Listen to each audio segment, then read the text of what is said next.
Perhaps I'm the only one who feels this way, but Admiral Zhao, with all his feats and flaws, is unironically my favorite character in Avatar.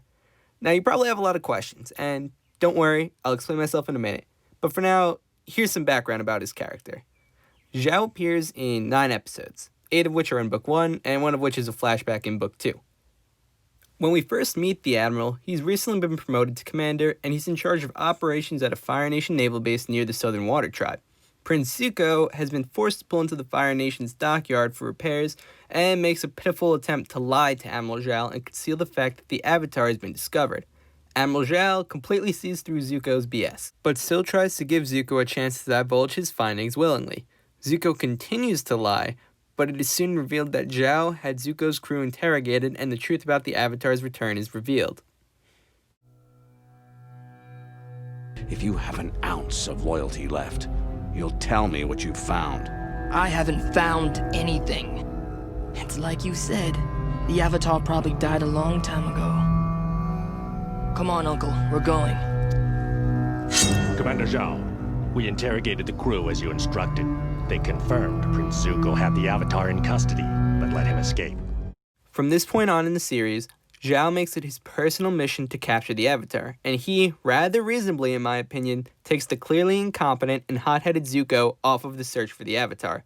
Zuko responds by propelling himself into a rant about his honor, as he often does, but Zhao responds calmly by telling Zuko the truth that not even Iroh had directly told Zuko until this point.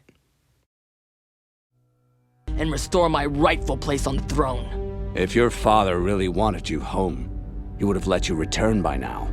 Avatar or no Avatar. But in his eyes, you are a failure and a disgrace to the Fire Nation. That's not true. You have the scar to prove it. Oh, maybe you'd like one to match! His typical fashion, Zuko responds with a fit of rage and challenges Zhao to an Agni Kai.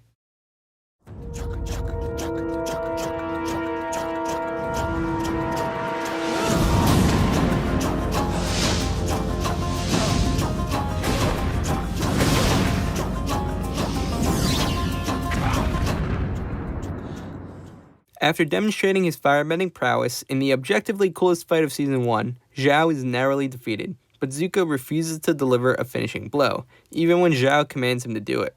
Zhao is infuriated by this humiliation, and in a fit of rage strikes at Zuko while Zuko's back is turned. Thankfully, Uncle Iroh intervenes to protect Zuko, inflicting even more shame on Admiral Zhao. In just this one episode, think about all the characterization Zhao has received. We learned he's cunning, ambitious, and proud. We know he's a strong firebender and competent commander. We know that he has a hatred of failure, and this may explain his disdain for Zuko and Iroh, both of whom have disgraced the Fire Nation in their failures. During the invasion of the Northern Water Tribe, Zhao clearly values Iroh's input, but can't get past Iroh's failures. It's almost twilight, Admiral. As your military consultant, I must advise you to halt your attack. The waterbenders draw their power from the moon, and it is nearly full tonight. You should wait and resume the attack at daybreak. Oh, I'm well aware of the moon problem, and I am working on a solution. But for now, daybreak it is.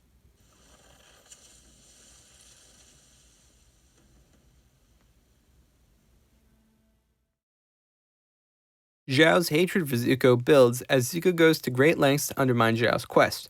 It appears that the entire world is against Zhao. He has to deal with the antics of Team Avatar, Man, they'll make anyone an admiral these days. his former master turning against him, So great. I can't believe my former master has become nothing more than a simple savage. It is you who have embraced savagery, Zhao. incompetent officers, Avatar Roku,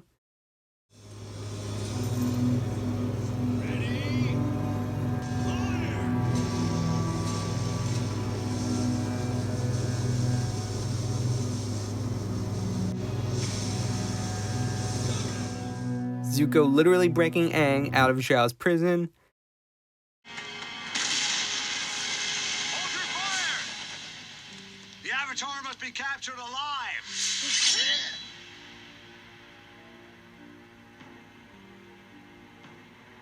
Open the gate. not even to mention the entire Northern Water Tribe and the Water Spirits.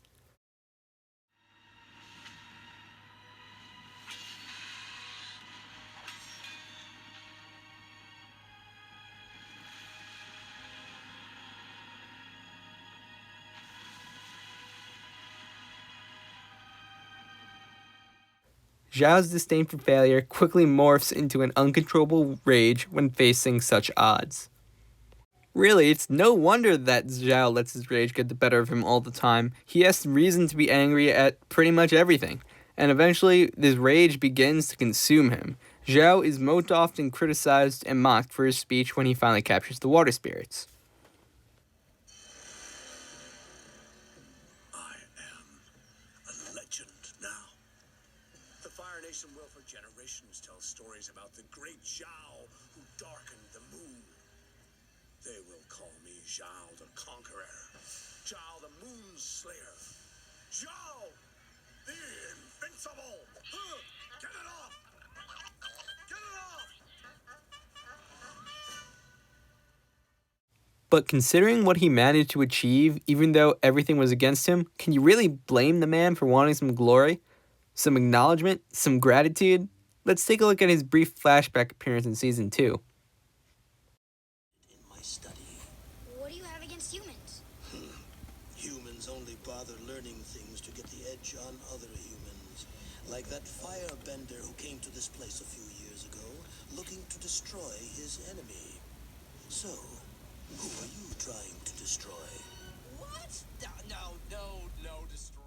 Even though it is briefly mentioned in Season 1, rewatching this small clip of Season 2 recontextualizes how Zhao must have committed years of his life to understanding the water tribes, going as far as to mount an expedition to the hidden library to learn the truth about the water spirits. Now look at Zhao's invasion of the north. The siege was the culmination of his life's work, the final piece in his dream of becoming a legend in the Fire Nation. Of course he was going to revel in the glory of his imminent victory, not to mention the ridiculous amount of logistics and strategizing it took for him to launch this massive operation, and how he maintains a cool head for what is really a very stressful situation.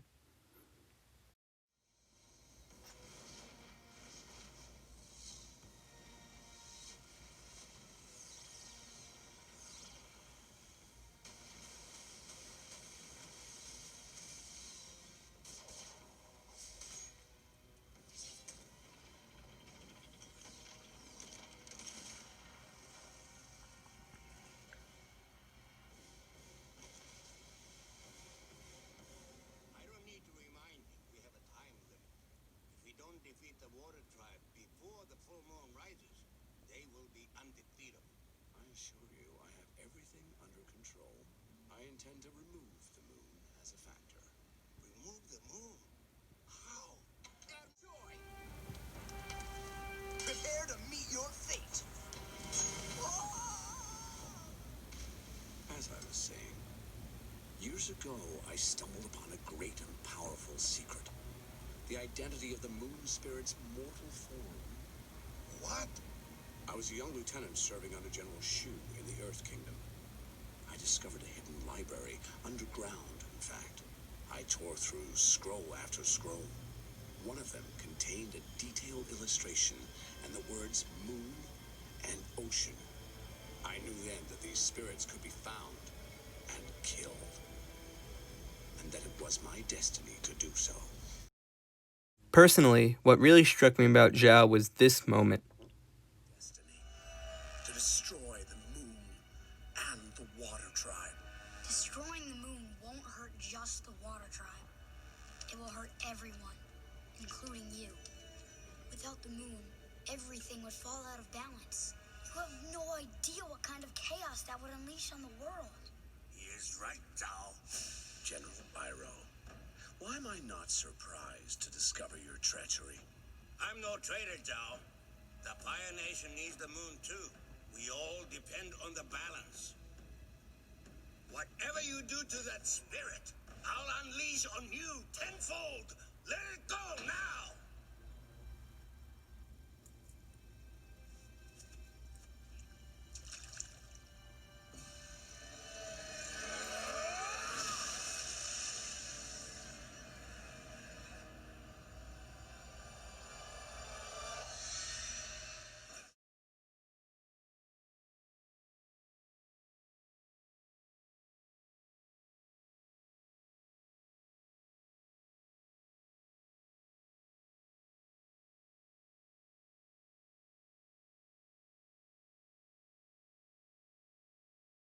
Look at this frame.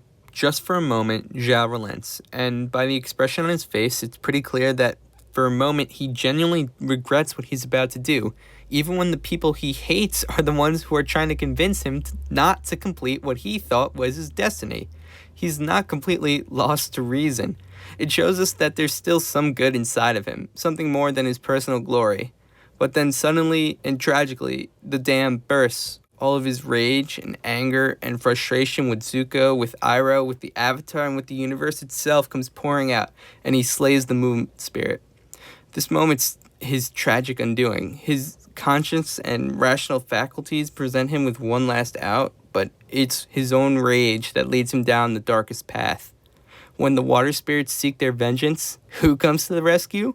None other than Zuko, the man who, since day one, has lied to, dishonored, sabotaged, and humiliated Zhao. It's really no wonder he didn't take Zuko's hand. The only thing left inside of him was his rage. Letting Zuko save him would go against the path he was already too far down to turn back on.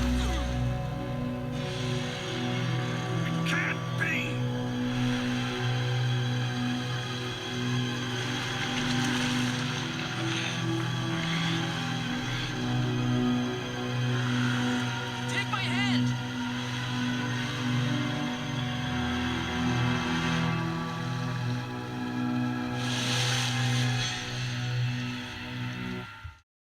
Even if you have no sympathy for Zhao, you gotta admit, that's a pretty brutal way to go.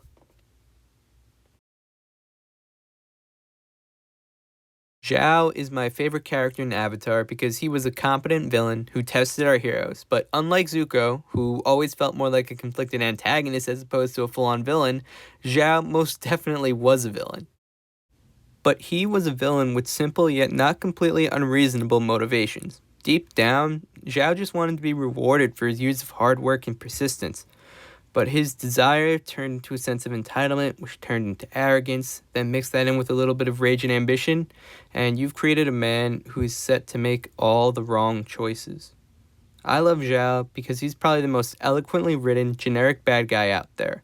He doesn't have a crazy, complicated, or tragic backstory, yet his motivations aren't quite as simple as greed or empty ambition. He really doesn't receive the attention he deserves, not in the world of Avatar or in our own. Thank you for watching.